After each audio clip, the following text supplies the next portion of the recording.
Over the weekend, we learned the news of a man in New Gloucester who was killed in an explosion at his home. Lado Lodoka was working on his furnace when the explosion happened. News Center Maine's Ann Baldridge joins us now after speaking with some of his friends and colleagues today. Ann? Good evening, Amanda and Brian. Lado Lodoka came to the U.S. nearly 30 years ago looking for a better life, and he found it here in Maine. But that life was cut short when the furnace he was working on exploded.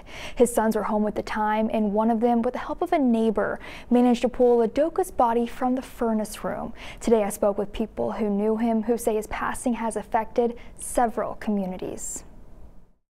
Lado is a very unique character person, a social person, advisor. He likes to advise people a lot, but he doesn't want to be advised.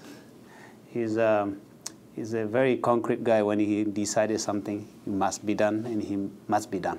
It's actually, I call him as a Portland, a man of Portland. He's everywhere.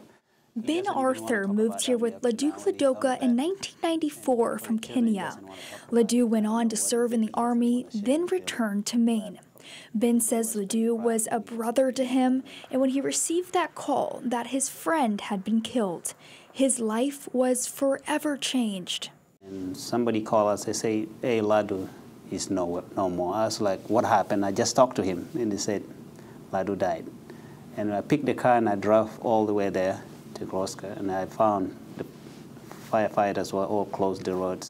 So I ended up in Portland, Maine. Lado was very involved in the community and with helping immigrants find housing and creating a life here. He started the Immigrant Housing Coalition, where he became a mentor to so many. So I say a mentor because that's exactly who he has been. Lado was the type of person that would call to just check on me.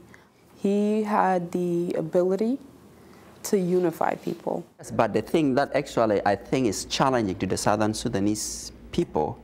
News Center Maine spoke with Lado in 2011 when Maine was recognized as one of the largest Sudanese communities in the U.S. Come around the referendum and say that we are against the Northerners, and if you're against them, you vote for suppression. That was easy because we have 60 years of history.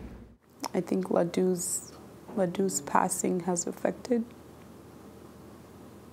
a lot of organizers, a lot of leaders in Maine who he was a friend, a brother, and a mentor to. Lado leaves behind his 4 sons. As a veteran, he will be buried in Augusta. There's a celebration of life for him being held next Saturday. The time and location are still undecided at this time. Amanda and Brian, back to you. Ann Baldridge in our studio tonight. Ann, thank you.